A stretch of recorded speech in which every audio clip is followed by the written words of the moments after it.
is Friday night on Twitter at Citizen TV Kenya at Lillian_Muli.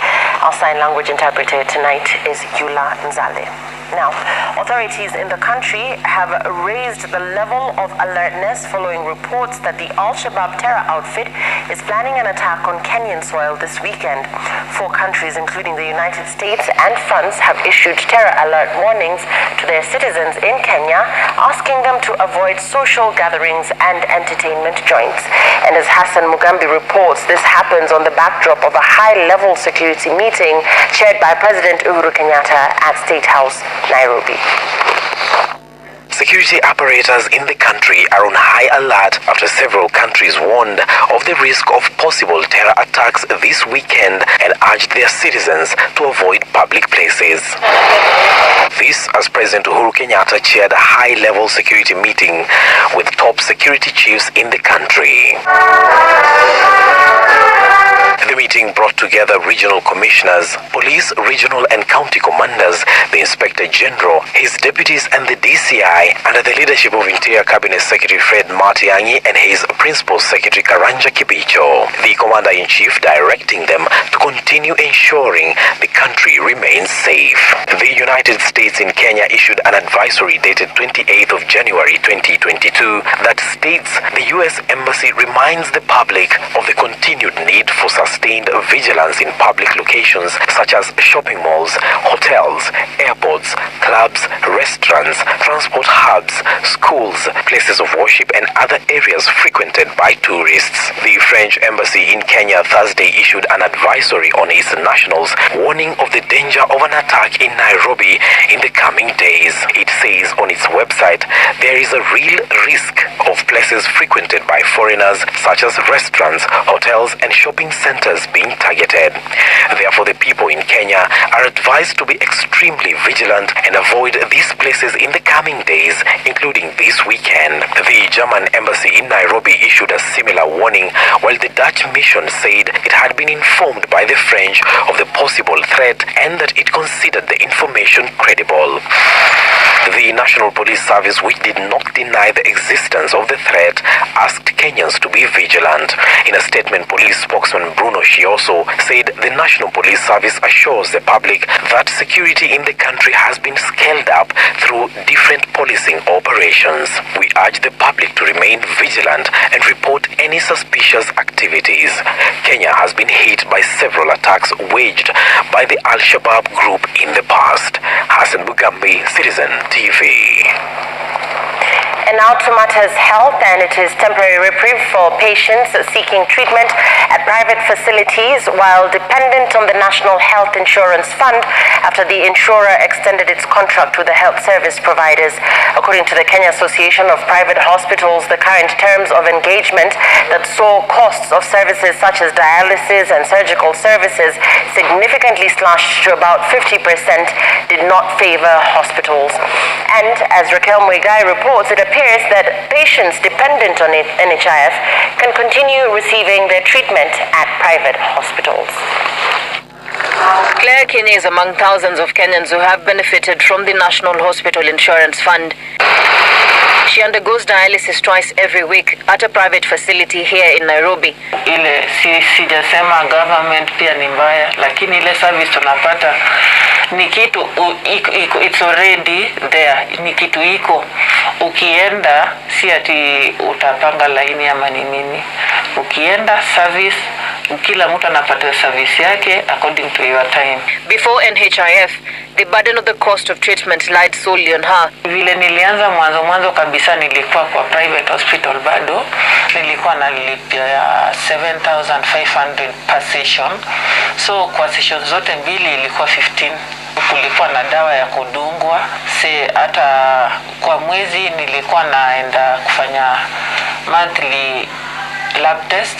It is such patients like Claire who have been worried sick following the announcement by the Kenya Private Hospitals Association that it will no longer accept the National Health Insurance Card come 1st February, owing to a revised contract between NHIF and the private hospitals. For example, a surgical removal of the appendix will see surgeons and specialists involved charge between 60,000 to 120,000 shillings, as per the Kenya Medical Practitioners Dentists Council regulations. NHIF, however, proposes to cover the procedure as a comprehensive charge at 40,000 Kenyan shillings. So my question is, we don't know what quality healthcare books are being delivered. But unless you're saying it's not being delivered by the same professional fee guidelines you're presenting, then I don't understand where this reason comes from. And that's why I want to sit down and understand what is going on. According to the Private Hospitals Association, it isn't clear why the insurance fund seeks to reduce the costs, despite having expanded its pool of those remitting into the fund. What logic is there? What was that? Has there been a serious drop in product prices for what has changed in our economy in the last 3 years that we now can drop prices for service by 50%? Following the teeth that could perhaps lock out patients like Claire from accessing treatment, the Chief Executive Officer at the Insurance Fund told Citizen TV that NHIF has extended its contract with the private hospitals as talks over the standoff continues. It is still unclear how long the contract has been extended for. As deliberations regarding the terms of contract between the National Health Insurer and health service providers continue, for those like Claire, the worry of missing out on their much-needed treatment has been quelled, at least for the moment, in the hope that an amicable agreement will be arrived at. Raquel Muigai, Citizen TV, Nairobi.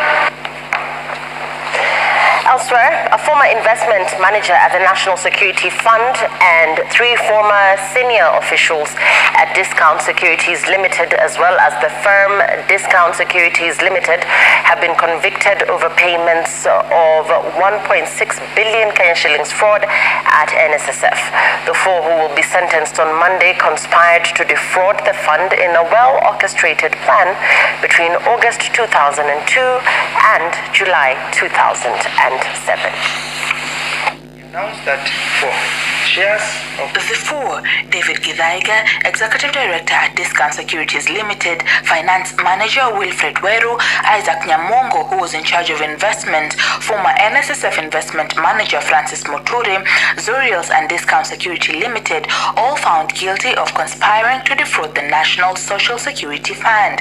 In 2010, the suspects, including the late William Murungu, were arrested and charged with fraudulently making payments from a public revenue company, willful failure to comply with procedures and guidelines relating to procurement of property, fraudulent acquisition of public property, deceiving principal, stealing by agent, and neglect of official duty by a public officer. Trial Magistrate Lawrence Mugambi stating that the prosecution proved its case beyond reasonable doubt. the submission by the defense is that if the whole amount in the charge sheet is not proved, that charge sheet becomes fatally defective. I do not think this is juridically correct. What the law specifies are the elements defining a particular offense. The court also noted that even after the payments were done, Zuriels never bothered to countercheck the claims, adding that the loss went on for a period of 4 years and was only known after Zuriels was replaced. The court noted that Isaac Nyakundi was aware and had knowledge of what was going on. Magistrate Lawrence Mugambi noting that David Murungu Githaiga, Wilfred Munyoro Weru, and Isaac Nyakundi sent false information to NSSF and NSSF acted on the information. So Section 45 of the Anti-Corruption and Economic Crime Act has a heading, thus protection of public property and revenue. The portion of that section, the charges against the 2 accused persons are founded in Section 45(2). The court rejecting the plea by the defense to have the suspects extended bail terms, directing that they be placed in custody pending sentencing. I thus reject the application for extension of bail terms.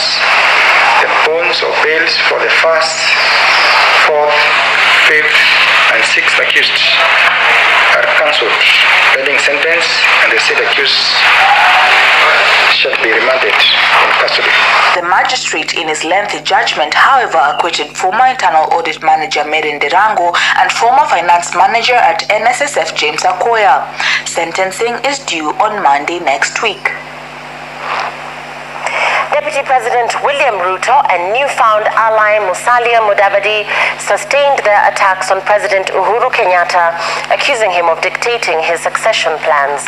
In an angry tirade, Ruto warned the president against pushing for Raila Odinga's candidature, saying he will be rejected the same way the president was rejected 20 years ago.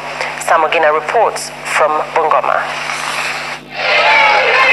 Deputy President William Ruto and ANC leader Musalia Mudavadi paraded their new alliance at several rallies in Western Kenya, ending up in Senator Moses Wetangula's home county of Bungoma.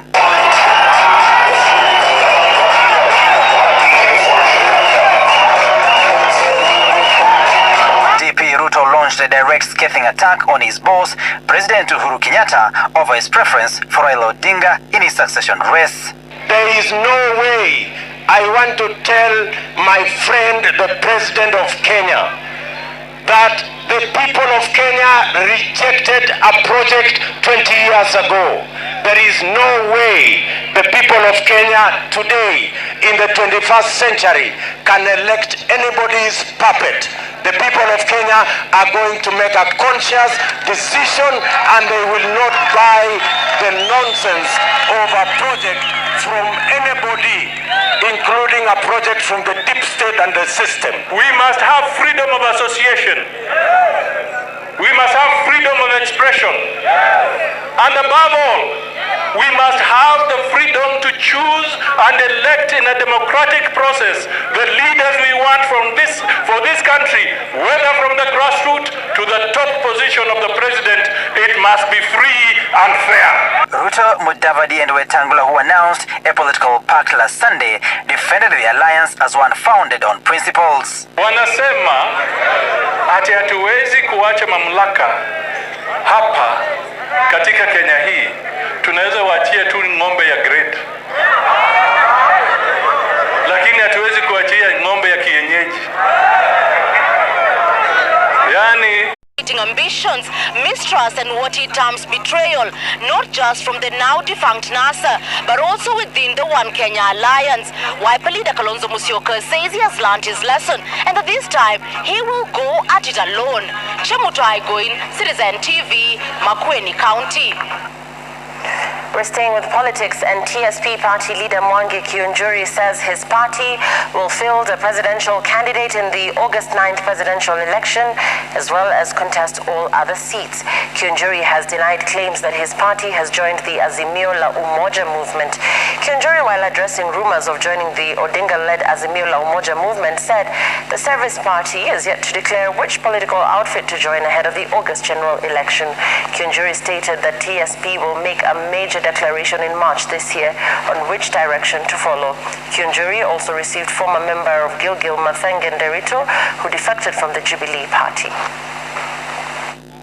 Yesterday, one of our senior leaders from Azimio and also in Jubilee purported to issue a statement whereby he masqueraded to speak on our behalf that TSP is already having in talks already. We are in Azimio. I wanted to make it very clear that we have never had any discussion with the Azimio, not only any of their leader. We have never had any discussion with them. We have never opened that kind of a platform with them, and we are not ready to open any discussion with any party for now. We said clearly 2 months ago that we shall be issuing a statement in the month of March to let Kenyans know which side, who we are going to support as the next president of the Republic of Kenya. It's time for us to take a very short break right here on Friday night. Keep your tweets and SMSs coming. We invite your feedback as always on stories we're bringing your way. This is what's coming up on Friday night.